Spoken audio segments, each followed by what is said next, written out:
மரணத்திற்கு பிறகு என்ன நடக்கும்? மக்கள் ஏன் இறக்கிறார்கள்? இது மீண்டும் ஒரு பிறப்பு, மீண்டும் ஒரு மரணம், மீண்டும் ஒரு தாயின் வயிற்றில் தூங்குவது என்று கூறுகிறது. பகவத்கீதையில் விளக்கப்பட்டுள்ளபடி இந்த வரி மறுபிறப்பு சுழற்சியை பற்றி பேசுகிறது. மறுபிறப்புகளிலிருந்து விடுதலை, மோட்சத்தை பெறுவதற்கு முன்பு ஆன்மா எண்ணற்ற பிறப்புகள் மற்றும் இறப்புகளை கடந்து செல்வதை பற்றி பகவத் கீதை பேசுகிறது. முழு இந்து மதமும் ஆன்மா மறுபிறப்பு சுழற்சியை கடந்து செல்ல வேண்டும் என்ற கருத்தை அடிப்படையாக கொண்டது. பறவைகள், விலங்குகள் போன்ற 84 லட்சம் பிறவிகளை கடந்து ஒரு ஆன்மா மனித வாழ்க்கையை பெறுகிறது என்று கூறப்படுகிறது. பகவத்கீதையின் 2ஆம் அத்தியாயத்தின் 22ஆம் வசனம், ஆடைகள் இனி பயன்படுத்த முடியாதவுடன் மக்கள் தங்கள் ஆடைகளை மாற்றுவது போல ஆன்மாவும் பழைய மற்றும் பயனற்ற உடல்களை களைந்து புதிய உடலை எடுத்துக்கொண்டு மோட்சத்தை, மறுபிறவிகளிலிருந்து மீட்பை அடையும் பாதையில் தொடர முடியும் என்று கூறுகிறது. உடல் இனி செயல்பட முடியாததாலும் ஆன்மாவுக்கு ஒரு புதிய உடல் தேவைப்படுவதாலும் மக்கள் இறக்கின்றனர். பகவத்கீதை ஆன்மா இறந்த பிறகு ஒரு புதிய உடலை எடுக்கிறது என்று கூறுகிறது. கருட புராணம் போன்ற சில இந்து வேதங்கள் வெகுமதிகள் மற்றும் தண்டனைகளை பற்றி பேசுகின்றன. இந்த வெகுமதிகள் மற்றும் தண்டனைகள் சொர்க்கம் மற்றும் நரகம் பற்றிய கருத்துக்களை குறிக்கின்றன. கருட புராணம் மரணம் மற்றும் மறுமை வாழ்க்கையுடன் தொடர்புடையது. இது சனாதன தர்மத்தின் வைணவ கிளையுடன் தொடர்புடைய ஒரு இந்து வேதமாகும். வைணவ கிளை விஷ்ணுவின் வடிவத்தில் கடவுளிடம் பிரார்த்தனை செய்யும் மக்களை உள்ளடக்கியது. கருட புராணம் மரணத்திற்கு பிறகு என்ன நடக்கிறது என்பது பற்றியது. இது ராஜகருடனுக்கும் விஷ்ணுவின் வாகனமான விஷ்ணுவுக்கும் இடையிலான உரையாடலின் வடிவத்தில் உள்ளது.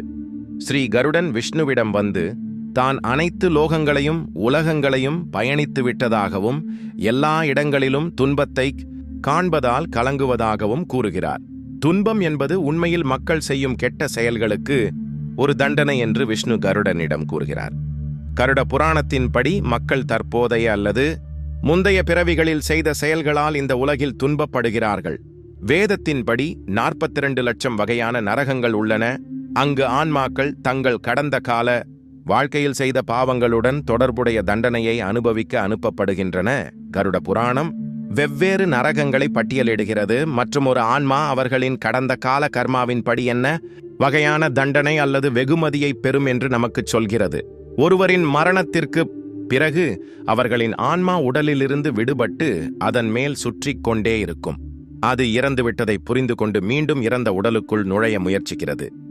சில நேரங்களில் இறந்த உடலின் முகத்திலோ அல்லது கைகால்களிலோ இழுப்புகள் ஏற்படும். இவை இறந்தவரின் ஆன்மா உடலுக்குள் மீண்டும் நுழைய முயற்சிப்பதற்கான அறிகுறிகளாகும். பெரும்பாலான சந்தர்ப்பங்களில் ஆன்மாவை வேறொரு உலகத்திற்கு அழைத்துச் செல்ல ஒரு நுழைவாயில் திறக்கப்படுவதால் அவை அவ்வாறு செய்ய தவறிவிடுகின்றன. அரிதான சந்தர்ப்பங்களில் ஆன்மா மீண்டும் உடலுக்குள் நுழைகிறது. இறந்ததாக கருதப்படும் நபர் விழித்தெழுகிறார். இதுபோன்ற சம்பவங்களை பற்றி நீங்கள் செய்திச் சிறுபத்திரிகைகள் போன்றவற்றில் படித்திருக்கலாம். இவை பெரும்பாலும் மரணத்திற்கு அருகிலுள்ள அனுபவங்கள் என்று அழைக்கப்படுகின்றன. கருட புராணத்தின்படி இறந்த ஒருவரின் ஆன்மா சுமார் 12 நாட்கள் அதே இடத்தில் இருக்கும். அது தனது வாழ்நாளில் இணைக்கப்பட்ட விஷயங்களில் ஒட்டிக்கொண்டிருக்கும். இறந்தவரின் உறவினர்கள் ஆன்மாவின் மீட்புக்காக பல பிரார்த்தனைகளை செய்கிறார்கள். சிலர் கருட புராணத்தையும் ஓதுகிறார்கள். இதனால் ஆன்மா அதன் இருப்பின் முழு நோக்கத்தையும் புரிந்து கொண்டு இறுதியாக இந்த பூமிக்குரிய விமானத்தை விட்டு வெளியேறி சொர்க்கம் அல்லது நரகத்திற்கு செல்ல தயாராகிறது. அது அதன் வாழ்நாளில் அதன் செயல்களை பொறுத்து. சில ஆன்மாக்கள் தாங்கள் உயிருடன் இருந்தபோது போற்றிய மக்களின் வாழ்க்கையில் இனி தேவையில்லை என்பதை புரிந்து கொள்ள நீண்ட காலம் தேவைப்படுகிறது. அத்தகைய ஆன்மாக்கள் சிக்கித் தவிக்கின்றன. மேலும் சம்சாரத்தை, பொருள் உலகத்தை விட்டு வெளியேற பிரார்த்தனைகள் தேவைப்படுகின்றன. தங்கள் உறவினர்கள் தங்கள் மீட்பிற்காக முறையான பிரார்த்தனைகளை செய்யும் வரை அவர்கள் பிரேத யோனியில் இருப்பார்கள். ஸ்ரத்தத்தின் இறந்தவர்களுக்கும் மூதாதையர்களுக்கும் செய்யப்படும் பிரார்த்தனை முக்கியத்துவம் இந்த புராணத்தில் வலியுறுத்தப்படுகிறது.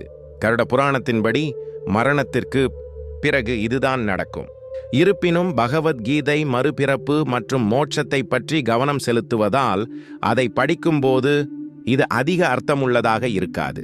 பகவத்கீதையில் சொர்க்கம் மற்றும் நரகத்தை பற்றி வேறு எங்கும் பேசப்படவில்லை. 2ஆம் அத்தியாயத்தின் தொடக்கத்தில் மட்டுமே அர்ஜுனன் போரில் ஈடுபட்டு இறந்தால் அவன் ஒரு வீரன் என்று அழைக்கப்பட்டு சொர்க்கத்திற்கு செல்வான் என்று கிருஷ்ணர் கூறுகிறார். பகவத்கீதை முழுவதிலும் சொர்க்கத்தை பற்றிய ஒரே குறிப்பு இதுதான்.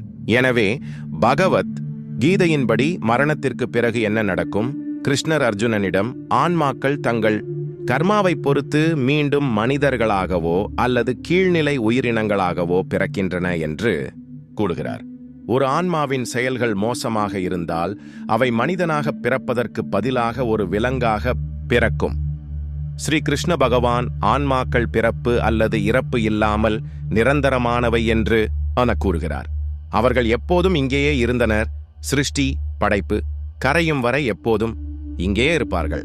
சிருஷ்டி கரைந்த பிறகும் மறுபடைப்பு நிகழும்போது இந்த ஆன்மாக்கள் மீண்டும் வெளிப்பட்டு கடவுளை உணர்ந்து மோட்சத்தை, பிறப்பு மற்றும் இறப்பு கடலில் இருந்து மீள்தல் அடையும் வரை மீண்டும் பிறவிகளை எடுக்கும். கருட புராணம் சொர்க்கத்திற்கு செல்லும் மக்களை பற்றியோ அல்லது 42 லட்சம் வகையான நரகங்களை பற்றியோ பேசினாலும் அது ஒரு கற்பனையான கோட்பாடாக தெரிகிறது. மொத்தம் 18 புராணங்கள் உள்ளன. ஒவ்வொன்றும் தங்கள் சொந்த குடிமக்களை மகிமைப்படுத்தி மற்றவர்களை புறக்கணிக்கின்றன. உதாரணமாக, தேவி புராணம் ஆதிசக்தி தாயை மையமாக கொண்டுள்ளது. விஷ்ணு புராணம் விஷ்ணுவை மட்டுமே மையமாக கொண்டுள்ளது. மேலும் சிவபுராணம் சிவபெருமானே எல்லாமே என்று கூறுகிறது. கருட புராணம் செயல்களுக்கான தண்டனைகள் மற்றும் வெகுமதிகளை பற்றி பேசுகிறது. பகவத்கீதையும் கர்ம யோகத்தில் கவனம் செலுத்துகிறது.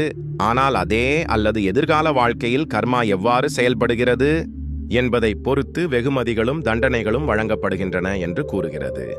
கர்மா கடவுளிடமிருந்து சுயாதீனமானது என்று கீதை கூறுகிறது. கெட்ட கர்மாவிலிருந்து விடுபடுவது எப்படி என்பது இங்கே. மேலும் ஆன்மா ஒருபோதும் பிறக்கவில்லை, ஒருபோதும் இறக்கவில்லை என்றால் நெருப்பால் அதை எரிக்க முடியாது, தண்ணீரால் அதை நனைக்க முடியாது என்றால் நரகம் இருந்தால் ஆன்மாக்களை உண்மையில் என்ன பாதிக்கும்? மரணத்திற்கு பிறகு என்ன நடக்கிறது என்பது பற்றிய அனைத்து புனித நூல்களையும் படித்த பிறகு வரும் முடிவு என்னவென்றால், மனிதர்களின் உடலில் ஒரு ஆன்மா வாழ்கிறது.